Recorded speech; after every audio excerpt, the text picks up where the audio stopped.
Assalamualaikum warahmatullahi wabarakatuh. Salam jumpa kembali bersama saya Anjrah Arsusanto. Pada video sebelumnya saya sudah cerita tujuan kita menggunakan Facebook advertising adalah untuk mendapatkan perhatian ya, sehingga orang itu memperhatikan produk kita, kemudian orang itu tertarik untuk membeli.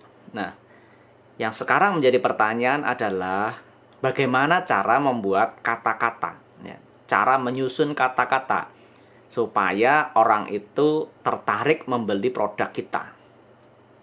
Nah, di sini kita akan tahu bahwasanya ada istilahnya temperatur audience, ya, ada temperatur audience. Ini penting sekali untuk dikuasai oleh Bapak Ibu.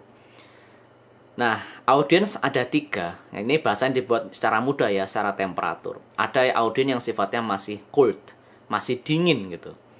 Ada audiens yang sifatnya sudah hangat dan ada audiens yang sifatnya sudah merah gitu. Nah, audiens yang masih dingin artinya apa? Ini audiens yang sama sekali belum mengenal kita. Sama sekali masih belum mengenal kamu jualan apa, perusahaanmu apa yang kamu jual, masih dia belum tahu. Nah, audiens yang sudah hangat adalah mungkin ini adalah orang-orang yang sudah pernah membaca iklan Anda, sudah menonton video Anda, barang sedikit lah, ataupun sudah membaca sales page Anda, website Anda, sudah membaca halaman penawaran punya Anda, atau mendengar produk Anda dari temannya misalnya. Nah, ini orang yang sudah hangat. Dan yang terakhir adalah yang sudah panas, artinya dia memang sudah sangat tahu produk Anda, sangat menunggu-nunggu produk Anda, dan dia siap melahap begitu produk Anda datang atau penawarannya muncul dalam beranda Facebook atau beranda Instagramnya. Atau orang-orang yang merah ini ya memang adalah mereka yang memang sudah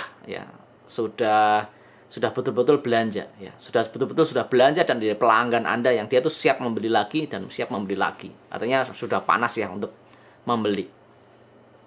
Nah, bahasa yang digunakan, jadi kalau kita beriklan, kalau kita menyadari kita akan beriklan kepada orang-orang yang masih dingin, tentunya di situ diskon tidak berlaku, ya kan? Kemudian di situ misalnya flash sale juga tidak berlaku gitu. Karena apa? Karena orang-orang dingin ini belum mengenal manfaat produk ataupun jasa yang Anda jual. Dia belum paham, belum mengenal. Maka pada orang-orang yang sifatnya cold ini, salah satu saran yang saya berikan adalah bagaimana mengedukasi mereka, edukasi manfaat. Mengenalkan sebenarnya dia punya keresahan gitu, dia punya problem yang dia tidak sadari sehingga dia menyadarinya. Misalnya kalau kita berbicara ilmu terapi pas al-kasau gitu, di dunia ini metode terapi ada banyak sekali gitu, ada banyak sekali ya, ada terapi tradisional bermacam-macam. Nah, bagaimana cara kita mengenalkan pas al-kasau ini? Kita bisa kenalkan dari keresahan bagaimana sih supaya orang itu bisa sehat tanpa lagi minum obat, bahkan minum herba gitu. Bagaimana sih sehat itu dengan cara-cara yang sederhana, bukan cara yang tanda kutip menyiksa gitu. Nah, bagaimana dengan kepada orang-orang yang dia tuh pengen sehat secara tradisional tapi hasilnya relatif cepat. Nah, kita bisa dengan cara mengenalkan testimoni-testimoni misalnya.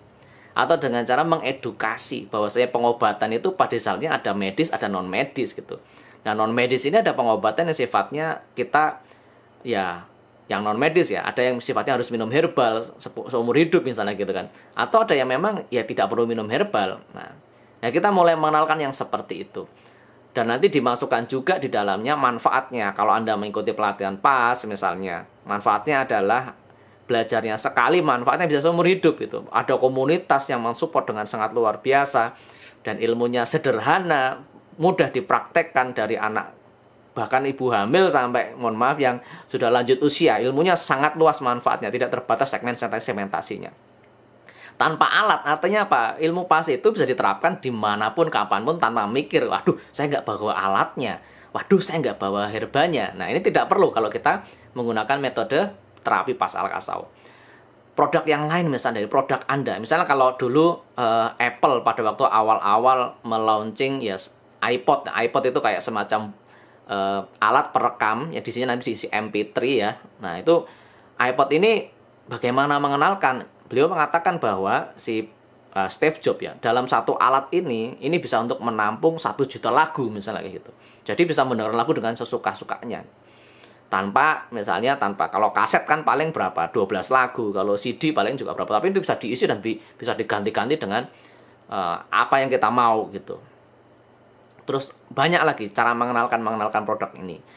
Nah, kepada customer yang sudah tahu, sudah hangat, yang sudah ngerti ya. Ini sebenarnya tidak selalu dengan cara apa? Dengan cara diskon, tidak selalu ya. Karena diskon itu mengurangi keuntungan kita. Tapi bagaimana dengan cara apa? Dengan cara ya kita tekankan saja dari sisi value-nya dan kita mengapa sekarang harus belajar. Ya. Gitu. Jadi tidak selalu dengan diskon, tapi bisa dengan menyampaikan kalau belanja hari ini dapat benefit ini, dapat bonus ini, atau kita pakai program namanya pola pricing yang bagus ya. Ada harga reguler, ada harga early bird, ada harga on the spot. Sehingga orang melihat ada gradasi. Oh, misalnya harga early bird kalau sekarang bayarnya cuma 3 juta. Tapi kalau nanti harga reguler jadinya apa? 3.700.000. Nah, nanti kalau on the spot 4,5 misalnya. Sehingga orang melihat gradasi, wah, ngomong sekarang nih masih early bird, saya akan bayar, saya akan melakukan transaksi.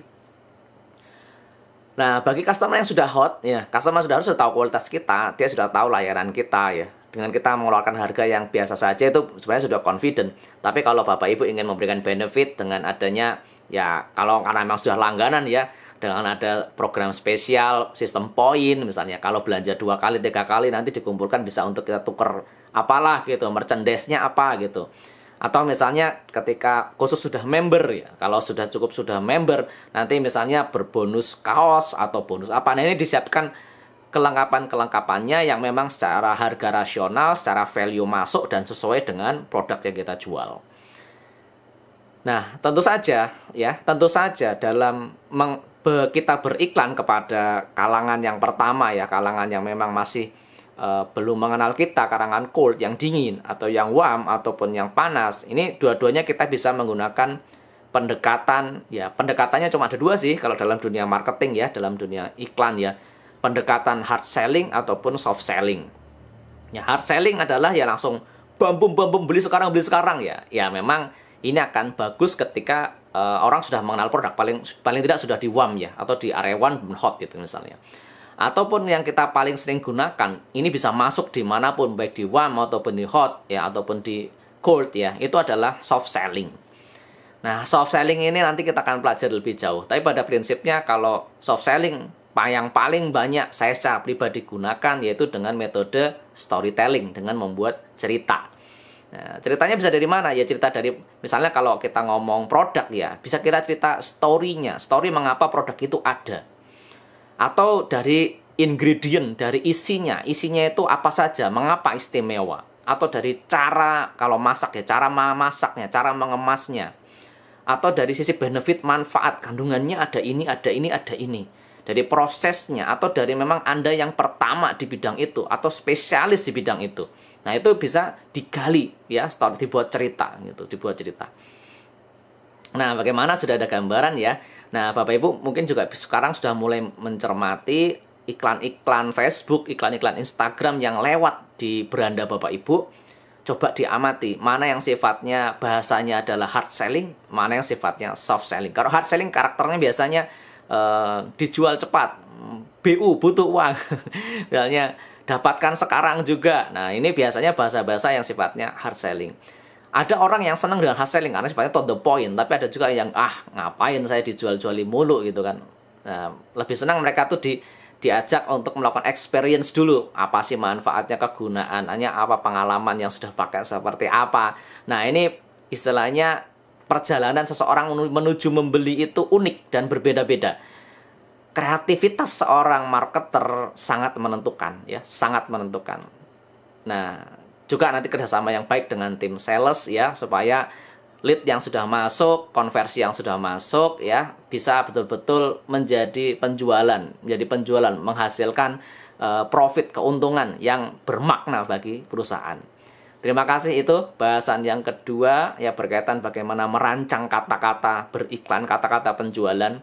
Semoga Bapak Ibu bisa mendapat inspirasi. Saran saya mulai saat ini, mulai mengamati iklan Facebook yang berjalan, kemudian bahasa-bahasa yang mereka gunakan itu sebenarnya kita rasakan sendiri. Ini kayak to the point banget nggak sih? Atau kita diajak dengan soft selling ya, dengan halus dulu untuk mengenal produk, mengenal manfaat produk, baru diarahkan secara halus untuk melakukan pembelian. Kurang lebih seperti itu. Saya Anjir Ari Susanto. Kalau ada salah saya mohon maaf, dan semoga ada banyak inspirasi yang bisa dipetik. Assalamualaikum warahmatullahi wabarakatuh. Tunggu di video-video selanjutnya.